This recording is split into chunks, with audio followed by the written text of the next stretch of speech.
President Trump's tariffs and trade war might have seemed like a faraway thing till they hit Colorado's beer industry. Some Coloradans abruptly fired by the feds are told they have their jobs back. A congressman explains why he wants more oil and gas production on Colorado's public lands. And a university wrestles with how to handle a speaking event by a promoter of white supremacy. That's tonight on Next. We torch politicians when they're inconsistent, so we should also note when they stick to their principles, regardless of politics. Democratic Governor Jared Polis opposed President Biden's tariffs. He's opposing President Trump's tariffs, which are about to become a real pain in the can for Coloradans. Here's Spencer Soisher. McKinnon down the slot. McKinnon shoots and scores! To celebrate the people who brought Nathan McKinnon, swing and a long one, Larry Walker, and Jamal Murray to Colorado, we now have Colorado, Canada, Friendship Day. What does this day do, you may ask? Not a lot. Just the governor signaling Colorado still likes the country the Trump administration just slapped 25% tariffs on. The actual tariff policy is in the control of the federal government. We as states have our voice. Colorado imports more than $5 billion of Canadian goods each year. One of Colorado's larger Canadian imports, outside of our star athletes, steel and aluminum. For us personally, we're really going to see it hit with the cans. Jack Diebold from Diebold Brewing has a voice too. Diebold gets their cans from a local supplier who imports aluminum from Canada. And aluminum is already more expensive than it used to be. So you're going to see the cost of keg, like the individual keg shell, going up in price for us to order new kegs if we want to expand. You're going to see the cost of those cans, individual cans, going up, and that's probably what's going to hit us the most. Diebold has also dabbled in Canadian beer too, a Pilsner. So the hops come from Canada, the grain comes from Canada. Like everyone, they don't know what comes next or how a trade war like this ends. But if they bring back their Canadian pour, consider it a friendly gesture. It might be a really good time to brew that one, just to kind of get the word out, but we'll see. It'll probably be more expensive. That would be our friendship brew right there, yeah. Diebold thinks it's less established breweries that are going to be hit hardest by this. Businesses that want to expand and need to buy fermentation tanks and brew systems, expensive materials required to grow their business, and ones that use steel and aluminum. Yeah, and this is a tough time right now for the craft beer business as well. So obviously so much of craft beer has gone into cans in the last 5 to 10 years, kind of away from bottles. Is that an easy pivot they could go back to? Well, this is the interesting part of this. It's more expensive if they want to use the bottles regardless of these tariffs because they're more expensive to ship and they're heavier. And obviously people may like the bottles more, but this market has been catered towards, like you said, using them out of cans. Yeah, all the shelf space is oriented towards cans now and everything else. Not what you think of when you think of tariffs, but appreciate it. Spencer Soisher, thank you. Some Coloradans abruptly fired by the federal government are getting whiplash because now a federal judge says thousands of probationary workers fired across the country have to be rehired.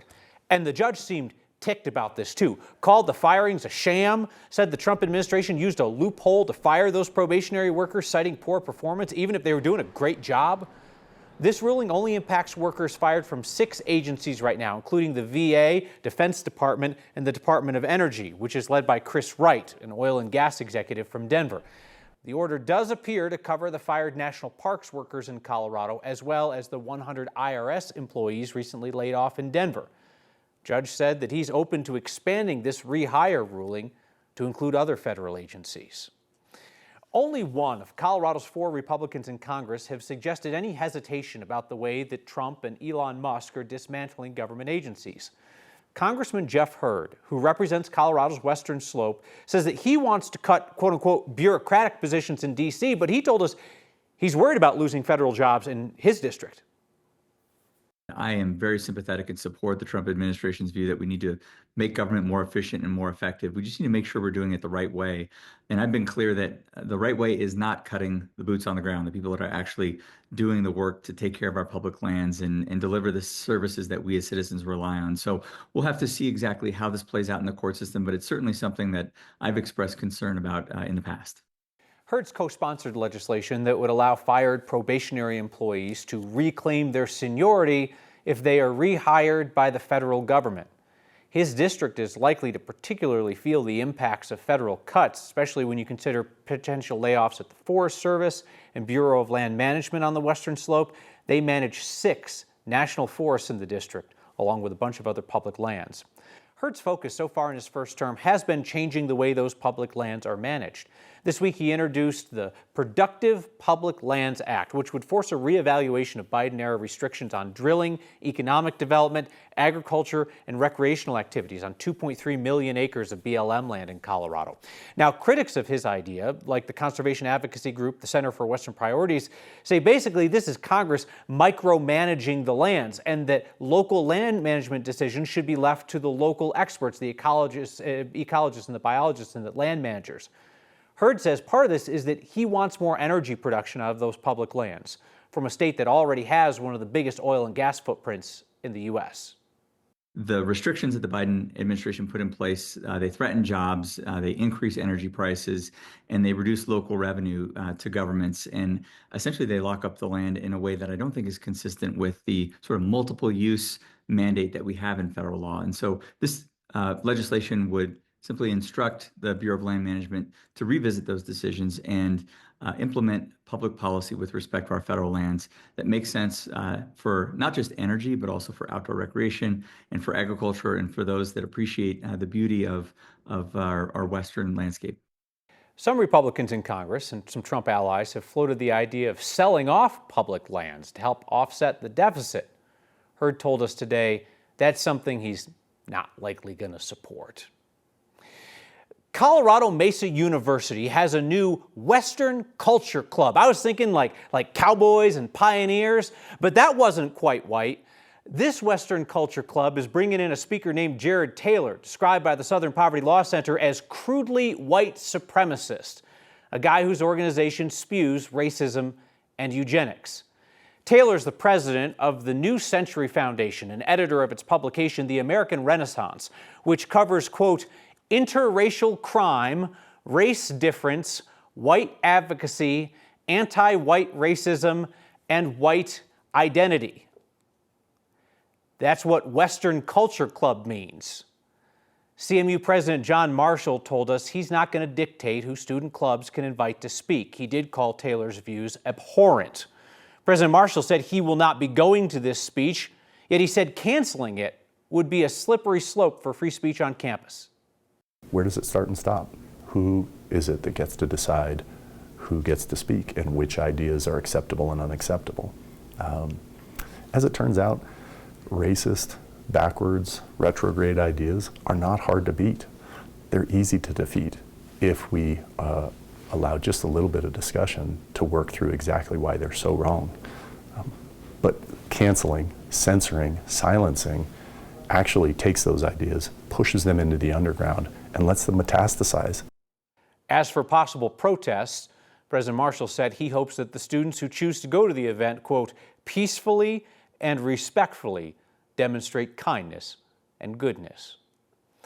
So the city of Denver says it is losing some money these days because, of all reasons, a few longtime golfers just won't stop playing.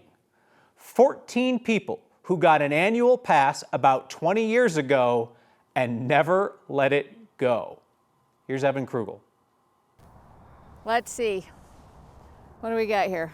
Becoming a great golfer takes patience and practice. Oh, that wasn't good. Thankfully, Okay. Peggy Puckett Yeah, oh yeah. has both. Because I'm 77 now. So I've been doing it for a while. Last year, Peggy played more than 60 times at Denver courses, but she didn't pay full price. We go. Because 20 years ago, she signed up for a promotion offering unlimited golf Bingo. in exchange for an annual fee plus $8 a round. And it's been well worth it. The city stopped selling those passes in 2009, but let 800 golfers, including Peggy, roll them over. It's not sustainable. That's why it was meant to be temporary. Golf director Scott Ruthlake says Peggy and 13 others have continued to buy the pass, and they're golfing so much the city is shutting it down. And that time is now. With us down to 14 people, it just doesn't make any sense efficiency-wise to keep it. We are still running at a loss. Those folks play quite a bit, as you can imagine. Well, like they said, it wasn't meant to be, for our entire lifetime. Although I don't know why not. Peggy says it's disappointing and wonders how big of an impact 14 senior golfers truly have on the city's bottom line. She saved about $580 last year by having the pass. We were visibly unhappy that they were going to stop it, but life goes on. Peggy has no plans to stop playing, but says she may choose to spend her money outside of Denver more often. If I have to shell out the money, I'm going to get some variety. Now, those 14 golfers have until the end of the month before that program officially goes away. Non-pass holders will soon be paying more to golf in Denver as well. Last month, City Council approved some rate increases that could push the cost of an 18-hole round from $49 up to $60 at some courses. Kyle, obviously, Peggy gets the senior discount rate. She's about to have to pay a bit more, though, after this program goes away. I will say, I mean, as a Denver taxpayer, like, I'm all for getting rid of waste, fraud, and abuse, but I don't know that prying a golf cart out of Peggy's hands is like my top priority as a taxpayer. How much does she have to actually play, though, to break even on this thing? Yeah, we did the math. It's about 30 rounds a year. Last year, she played 63 rounds, so she's certainly getting her money's worth with this pass while she still has it. Yeah, I have never enjoyed a story about somebody soaking taxpayers more than that one. Like, honestly, God bless her. Good for her. Evan Krugel, thank you. Restaurant Week's getting a lot of media buzz these days, so we will keep taking you to cool, interesting places that are not on the official list. Tonight, we'll stop by a combination bakery and plant shop. And the latest on a fire that has been forcing some evacuations near Colorado Springs. Next.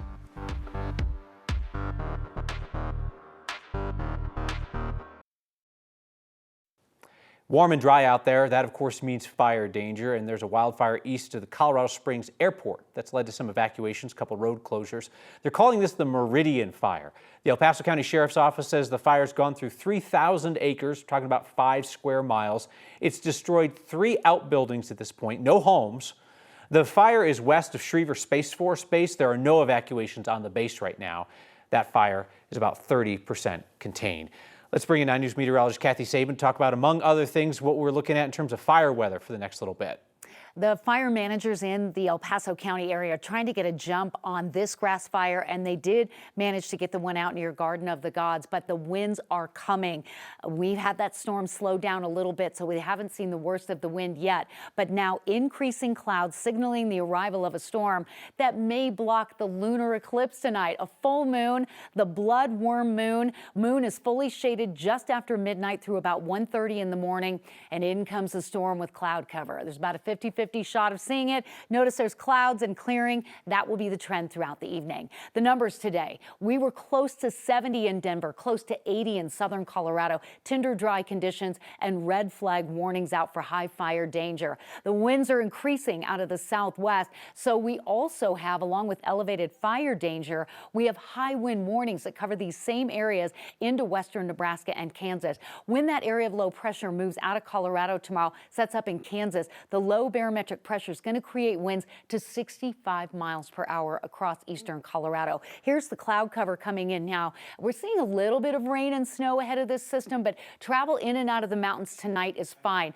Things change tomorrow as the snow really picks up, the heaviest of which will fall between probably 8 a.m. and noon. Winter weather advisories, 4 to 8 inches of snow, Steamboat to Aspen, up to a foot of snow in the southern mountains under a winter storm warning. So I take you to about 10 o'clock tonight. In come the clouds, and then we get you into that midnight 1 a.m. time period, and I'm afraid the clouds may obscure the eclipse, but I'm saying there's a chance. We have a weather impact alert tomorrow. Wind will impact travel across the state. Rain and snow, high 52. Clearing Saturday, warmer Sunday, 70s for St. Patrick's Day. Next storm I'm tracking with the chance for rain and snow Tuesday into Wednesday. Restaurant Week brings a lot of attention to customers into select places to eat. That's cool and all, but we're going to spend this week highlighting some under-the-radar spots, like a bakery/plant shop. Hey, a reminder, you can catch Next streaming each night, 6 p.m. on 9 News Plus, and Next is a podcast each weeknight. Find us wherever you get your podcasts.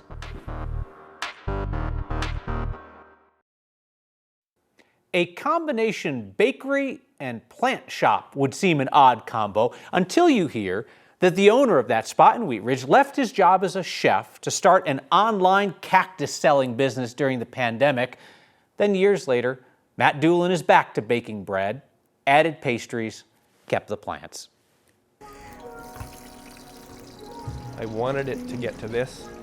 I had no idea if it was going to get there. Oh, yeah. But I think I just had to keep trusting the work and trust that if I gave it that much effort, it would come back and reciprocate.